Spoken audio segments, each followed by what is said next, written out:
Hello everyone. Today we will discuss the topic is called disease, drug and examples. అంటే disease ఏంటి, వాటికి drugs ఏంటి, అసలు examples ఏంటి. Then enter into the topic is called disease. Then the meaning of disease is called abnormal conditions of our body and we get specific signs and symptoms. అంటే for example మన body abnormal conditions లో ఉండి ఏదైనా disease వస్తే మనకి science symptoms అంటే వాటి యొక్క సూచనలు మనకు వస్తూ ఉంటాయి. అంటే దగ్గు రావటం, తుమ్ములు రావటం, ఇట్లాంటి సైన్స్ అండ్ సిమ్టమ్స్ మనకు వస్తూ ఉంటాయి. దాన్ని మనం డిసీజ్ అంటాం. దెన్ డ్రగ్ అంటే ఏంటి అంటే టాబ్లెట్ వేసుకుంటారు, సిరప్ వేసుకుంటారు.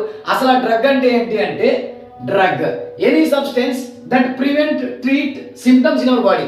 ఏదైతే మనకి సిమ్టమ్ వస్తుందో దాన్ని ట్రీట్ చేసేదాన్ని మనం డ్రగ్ అంటాం. ఏదైతే సిమ్టమ్ వస్తుందో దాన్ని మనం ట్రీట్ చేయడానికి మనం ఏమంటాం అంటే దాన్ని డ్రగ్ అంటాం. For example of a drug will discuss stimulants, depressants, hallucinations, psycho actives.